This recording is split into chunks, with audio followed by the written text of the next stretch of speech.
on sait que selon les cultures, selon les pays, la façon de tourner, de travailler est différente. Du coup, je serais intéressée que tu donnes, toi, ton point de vue sur, puisque tu as travaillé en France, en Afrique et en Chine. Un film d'ailleurs qu'on peut voir sur Netflix. Oui, qui s'appelle China Salesman, un film avec Mike Tyson, Steven Seagal, Eric Ebouané, Joachim Tivoukou, mon petit frère, et puis deux stars chinoises. Et comme les noms, j'ai pas trop envie d'écorcher, donc voilà, c'est vraiment deux big stars en Chine. Et voilà, et le film est sur Netflix. La façon de travailler, en fait, ce qui est génial, c'est que maintenant en Afrique, on commence à rentrer dans des choses de qualité. C'est-à-dire moi j'ai tourné avec un jeune chef-op qui s'appelle Aziz, qui est d'origine burkinabèse, qui est un jeune talentueux et qui est parti se former en France, tu comprends ? Et qui est retourné après au pays et qui travaille comme un fou, il est super doué. Et maintenant, il y a plus en plus de films qui se tournent avec des raids, avec des black magic, les gens de plus en plus se documentent et on commence à rentrer dans des trucs de qualité vraiment. Et ça, c'est assez extraordinaire. Il y a comme aussi, il y a Ray Boule aussi, qui est un super acteur et j'ai un projet de long métrage avec lui d'ailleurs. Il m'a proposé un rôle dans son long métrage qu'on doit tourner en Côte d'Ivoire, là, peut-être l'année prochaine aussi. Et voilà, c'est des talentueux, quoi. C'est des mecs, franchement, qui ont du pur talent. Et je trouve qu'ils n'ont pas comment dirais-je, à pâlir ou à envier pour certains ce qui se passe en France et tout ça, parce qu'il y a des purs talents. Après, ce qui est bien, c'est que, par exemple, moi, quand je vais en Afrique et tout ça, c'est ce que je dis aux gens, c'est que, par exemple, moi, en tant qu'acteur, je viens pas prendre la place de quelqu'un, je viens pour partager. Maintenant, j'ai mon savoir-faire et tout ça, mais comme je dis aux gens, c'est que moi, j'arrive, je suis vierge, et autant tu vas apprendre de moi et je vais apprendre de toi. Tu comprends ? Pour moi, c'est un échange, tu comprends ? Et en Chine, j'ai tourné en Chine, là, c'est la grosse cavalerie, quoi. C'est waouh, sur le plateau, t'as je sais pas combien de techniciens, et puis ça gagne. Mais c'est énorme, on était dans des studios et tout ça, mais c'est à 2, 3, 4 plateaux, tu vois, c'est une autre dimension. Et puis c'est pas là. Et puis ils ont les moyens financièrement, tu comprends. Ouais. En fait, moi je pense que pour faire un film, il faut que tu aies les moyens de le faire. Tu comprends ce que je veux dire ? Plus tu as de l'argent, plus tu peux te permettre de te dire, ben voilà, je vais avoir prendre une super caméra, je vais pouvoir louer plus de lumière, je vais pouvoir avoir tel technicien, tel truc en plus, un assistant qui peut m'aider, un chef électro et tout ça. Enfin, plus tu comprends. Et après, tout cet argent, tu peux le mettre pour faire des choses de qualité. Tu vois, c'est pas pour s'enrichir et tout ça. Les gens, ils pensent que quoi, tu vois. Moi, mon court-métrage, même, là, je suis en recherche, tu vois, je suis encore en train de chercher de l'argent pour faire pour la post-prod parce que tout est parti. Tout est parti parce qu'en même temps, tu vois, j'ai donné un petit billet à chacun parce que pour moi, c'était important que oui, une sorte de reconnaissance. De reconnaissance. Et puis j'ai fait en sorte aussi que les gens mangent tous les jours correctement. Et tu vois, c'était pour ça, cet argent, c'était pas pour moi me le mettre dans la poche et tout ça. C'est pour que, voilà, qu'on puisse avoir un film de qualité. Et pour moi, tout ça, c'est important. Et puis en France, après, voilà, j'ai tourné en France, évidemment, quand forcément t'as une production, bah, tout est carré. T'as le dire de prod qui t'appelle. Après, t'as ton agent qui deal le contrat. Voilà, t'arrives, tu reçois les feuilles de service comme dans tous les pays, et puis après c'est mon contrat mon agent qui discute mon tarif, tu vois. Et voilà, donc si tu veux, après c'est une autre dimension et tout ça, mais après comparer, j'ai envie de dire, ça dépend de chaque équipe, chaque exactement, tournage. Exactement. Moi, je prends mon pied, mon plaisir partout où je vais, en fonction des gens qui sont à côté de toi, avec toi, autour de toi. Et en fait, c'est l'énergie que tu y mets. Et moi, j'amène toujours quelque chose de positif. Et quand ça va pas, j'essaie toujours de dire, allez, c'est pas grave, on y va, tu vois. Et puis, des fois, je m'énerve, mais je dis les choses, tu vois. Je dis les choses, mais c'est pas pour vexer l'autre, c'est pas pour te casser. C'est juste que il y a un moment donné, c'est bien de crever l'abcès. Et puis voilà, et puis on continue. Tu comprends ce que je veux dire ? Il faut communiquer. Et surtout, faut être ensemble, faut être soudé. Faut pas jalouser son frère ou sa sœur parce que il va réussir, parce que tu vas le voir et tout ça. Il faut rester humble aussi, c'est super important parce que tu as des gens Ils font un petit truc et tout de suite ils pensent que ils sont arrivés, c'est les Denzel Washington africains, c'est les ceci, cela. T'entends des trucs, tu te dis mais pourquoi il faut pas se définir comme ça. Il faut laisser les gens. C'est les gens. En fait, si ta carrière monte, c'est parce que les gens qui sont en face vont aller voir tes films et c'est les gens qui vont être touchés, qui vont faire en sorte que toi, tu vas grandir avec ça. Tu comprends ce que je veux dire? Mais si toi, tu es dans ton délire tout seul en pensant que ouais, tout ça, c'est de l'esbrouf, c'est de la poudre à l'œil. Ça marche pas comme ça. Il faut toucher le cœur des gens. C'est comme pour tout. Tu comprends ce que je veux dire? C'est ça qui est super important.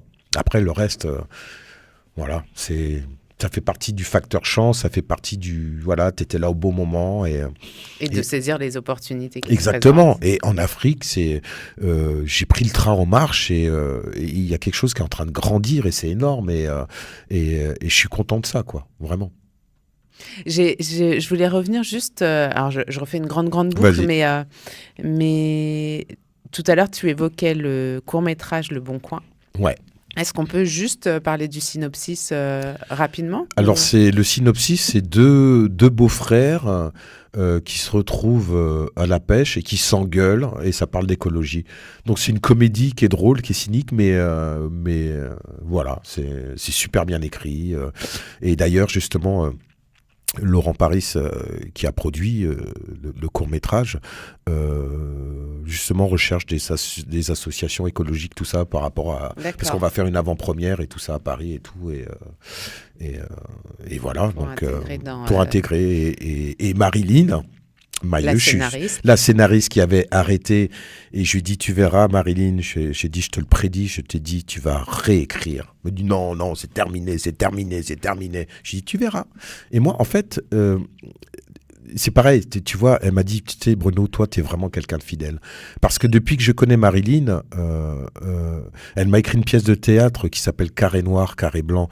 On a failli la monter, ça s'est pas fait, mais s'il y a des directeurs de théâtre, des producteurs qui veulent lire la pièce, moi je vous l'enverrai avec plaisir, parce que voilà, c'est vraiment une talentueuse, tu vois, qui avait arrêté, et là elle va se remettre à écrire un long métrage que va produire Laurent Paris, et on va jouer tous les deux dedans, parce que voilà, tu sais, après t'as des histoires comme ça d'amitié qui se créent, et c'est génial parce que l'année prochaine elle va se remettre à écrire ce long métrage, et je suis super content parce que mine de rien, ben voilà, en donnant de l'amour aux gens, en les donnant des ondes positives, et même quand tu es blessé, et ben quand tu mets un pansement d'amour sur tout ça, et puis t'aides à repartir les gens. Et ça, c'est extraordinaire, tu vois.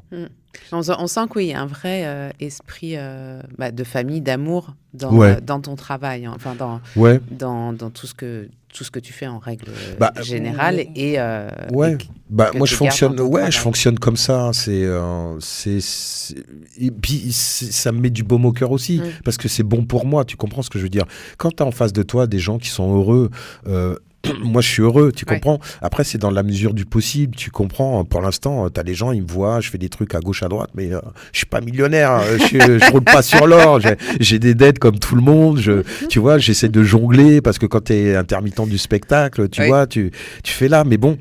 Mais si tu veux, je suis très actif, parce que voilà, dès qu'on me met un post, un truc négatif sur mon Facebook et tout ça, je bloque, je dégage. Je veux pas de messages de haine et tout ça. Quand tu regardes l'actualité qui est noire, qui est sombre, tu comprends ce que je veux dire, c'est terrible ce qui se passe et tout ça, tu vois. Et parce qu'il y a un ras-le-bol général par rapport à plein de choses, il y a tellement d'injustice, d'inégalité. Donc tout ça est en train de gronder, tu comprends. Et des fois, je me dis que des fois, pour un renouveau, il faut peut-être un chaos avant, tu comprends. Mais il faut pas qu'il y ait des morts, il faut pas qu'il y ait de, tu vois. Et justement, moi, l'opus que je suis en train de préparer par rapport à mes textes, eh ben moi, ça sera ma façon de dénoncer des choses. Et voilà, parce que en fait, et puis il y a un truc, c'est que j'arrête pas de prendre des homeless, des mendiants en photo, et je sais pas pourquoi je suis attiré par ça. C'est terrible. Des gens ils me disent oh là là, c'est trash. Et j'écris en fait. parce que je sais pas, ça me parle. Ça... C'est ce que j'allais dire pour avoir vu certains de tes textes, certaines de tes photos que tu postes aussi sur Facebook.